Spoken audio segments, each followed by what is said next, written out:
This has been one for the books, I guess. I guess I'd say. Yeah, this has been one for the books, man. I had a great birthday weekend. I just want to take this time. I'm gonna wait till everybody else get on, and cause I want to thank everybody personally, man, for making my birthday extremely special to me, especially um, especially on yesterday. Especially on yesterday. Yeah, yesterday, Saturday, and Friday was a great birthday for me. I really enjoyed it. Things turned out magnificently, and so my 64th birthday was a blessing to me. So, for all of you that made that time special, I really appreciate it. I really appreciate you doing everything that you did to make my 64th birthday a blessing to me. So thank you so much. Thank you immensely. If Thank y'all immensely. What's up, everybody? What's going on, Minister Patrice and Sister Judy? What's going on, Elder Dexter? How you doing over on my conference line 5606? Y'all don't realize I got a strong crew on the conference line, y'all. They be with me. They be with me over here on the conference line. I appreciate it. Overall, I got 4425. Yeah, it's 1032 on conference line. Let's get in, y'all. Let's tap somebody else. Share your posts. Um, I believe that today is going to be a great 10-minute tune-up. Hey, Sister Nadia, how are you? all my YouTube people, man, y'all coming in strong on YouTube, on the YouTube channel, man. I'm trying to grow. I like to grow YouTube out as much as we possibly can. It gives us an opportunity to do some flexible things. I got some things in mind that God has laid on my heart to do, and I think that that's going to be the platform we use to make it happen. And so, man, just keep on, y'all. If you're on YouTube, don't forget to like the channel and also to subscribe, because you'll get some updates on when we have some things going on. When we have some things going on, share your posts over on Facebook, y'all. All the platforms. We want to cover all of them, and all of my phone people, man. Because sometimes you be out and about, you can't get to a platform or a platform where you could actually view whether it's prayer or whether it's whether it's Bible study or anything like that. You can't view it, so you use the phone for your mechanism of connection, and that's good. That's good. It works. It works good. It's okay to do it like that. All right. Hey, says Brittany, how you doing? So let's get the 10-minute tune-up started. I'm gonna get my time going, man. Let me see if I can get my time up here. That ain't it. Let's see. All right, there we go. There we go. So let's get cracking on the 10-minute tune-up. Yesterday was an amazing service. We had a great time in service on yesterday, and as I told them, the theme, if I had a theme for yesterday, because I really didn't go into the teaching that I had prepared for. Um, but if I had a theme, it would be reconcile. Reconciling life, and I want to stay in that vein this morning, if y'all allow me to.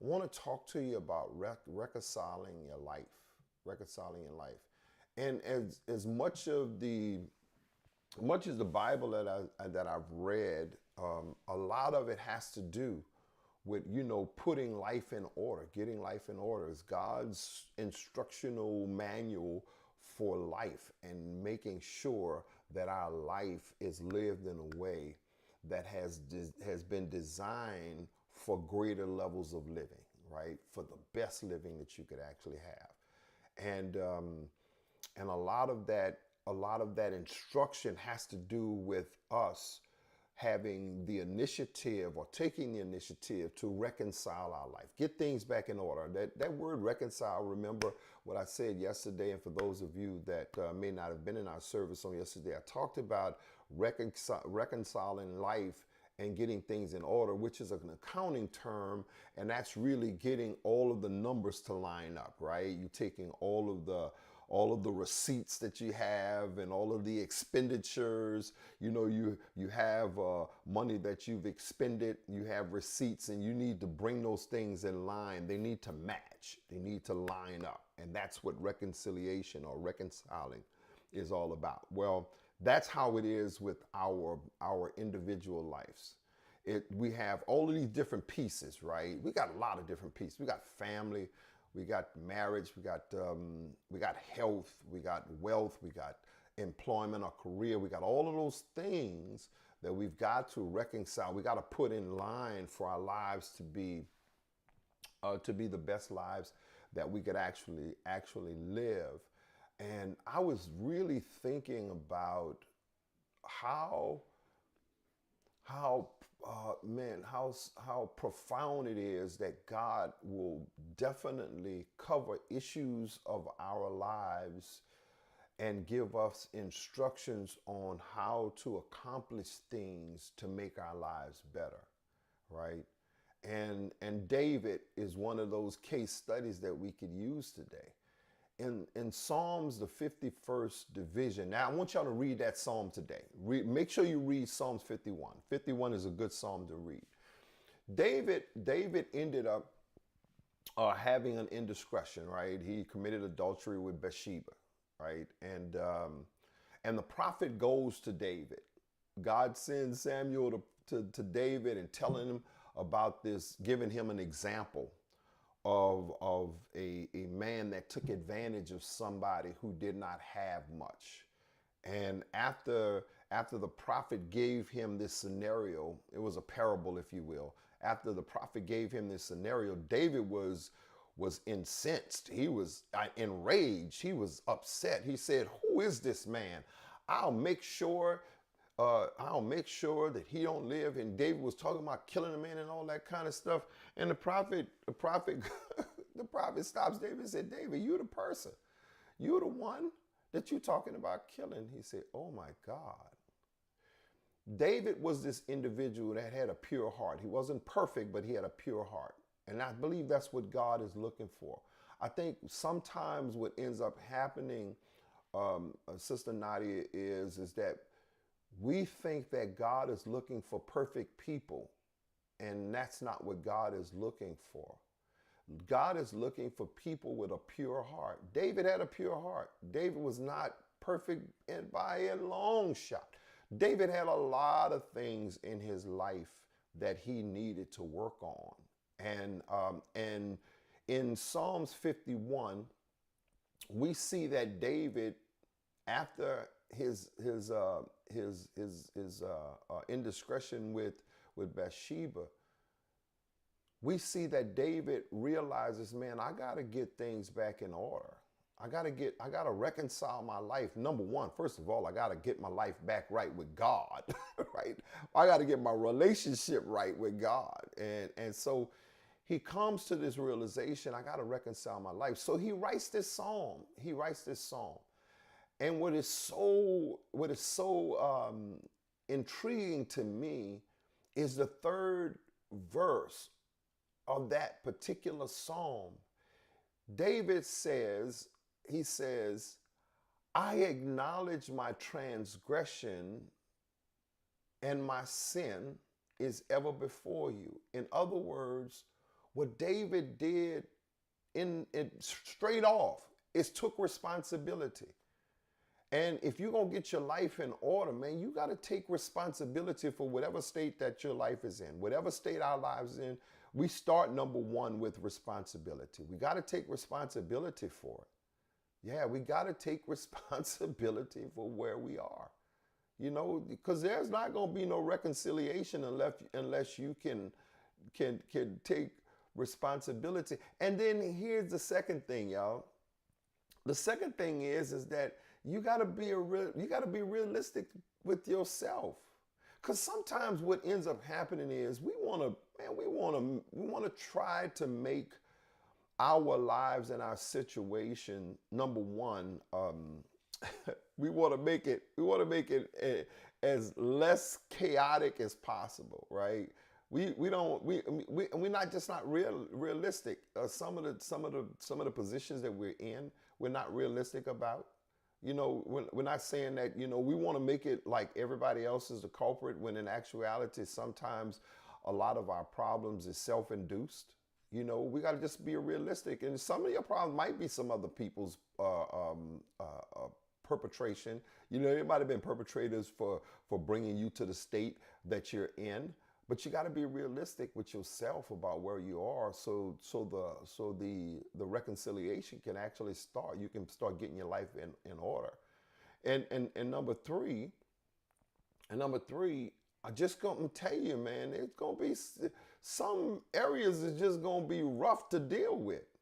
Some subjects is gonna be rough to deal with, because I really believe that some of the suffering and some of the pain that we experience is prolonged pain because we just won't let go.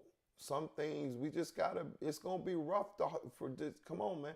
All right, I gotta deal with this. And some subjects are just hard to deal with when it comes to us. And so, one of the reasons why some of our lives are not reconciled is because, watch this, it's because we compartmentalize them because they're easy to deal with. If I put it over in this corner and I just don't talk about it, I just don't mess with it, I just don't, you know what I mean? I just, this is a subject that's just so hard for me to handle.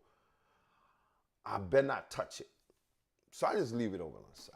I'm just gonna leave it. So in a lot of ways, in a lot of our lives, man, it's been 10, 15, 20, 30 years in things we've been dealing with. We just won't, that has been causing us some conflict and some problems or some chaos, and we just won't deal with it. And I'm talking about inner chaos now, inner conflict, inner and mental. And so to reconcile, we got to deal with those rough areas of our lives. And then finally, realize that the remedy that we need for reconciling our lives comes from us. The prophet was sent to Hezekiah, and his instructions was this. And this is what I close with. He told him, he says, get your house in order because you're about to die. Get your house in order because you're about to die. He didn't say go get some help to do it. Lord knows some of the stuff in our lives, to reconcile our lives, we're going to need some help. But he told him, he says, this is your personal responsibility. You've got to get your life in order. He said, get your house in order, man, because you're about to die. Now, the Bible talks about Hezekiah turning his face to the wall, and he went to God, and God gave him 50 more years. He added some time to his life. But at the end of the day, it was Hezekiah's responsibility to reconcile his own life, right? He had to get his life in order. He was instructed to get his life in order. And I think that we all got to realize that we're the remedy for our situation. Now, you're going to need some help. You're going to need external help. You're going to need some people. You got friends, you got loved ones that's going to pray you through, and they're going to give you some advice that you're going to probably need to take. Yeah, you're going to need to take some of that advice. Yeah, all of that, right? But at the end of the day, it's going to be upon you to reconcile your life. Now, I hope today was something that helped. I hope it was. I wasn't trying to just, prolong or just, extend the message from yesterday, but I wanted to cover that today because I want all of us to have an amazing life, man. I want all of us to have an amazing life. And in order to do that, we're going to have to take some steps for that to happen. And it's going to start with us.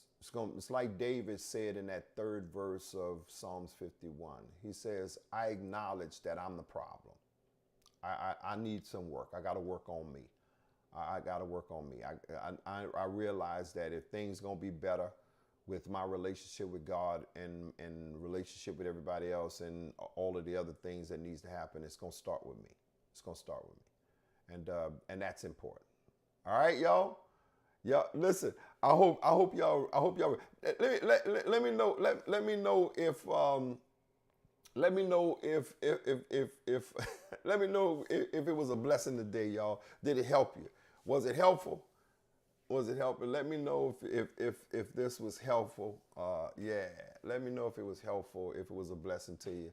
And I pray that y'all have a great rest of your day. Y'all, we're gonna be looking. I'm looking forward to tomorrow for our back to basics training study, if you will. It's gonna be a good one.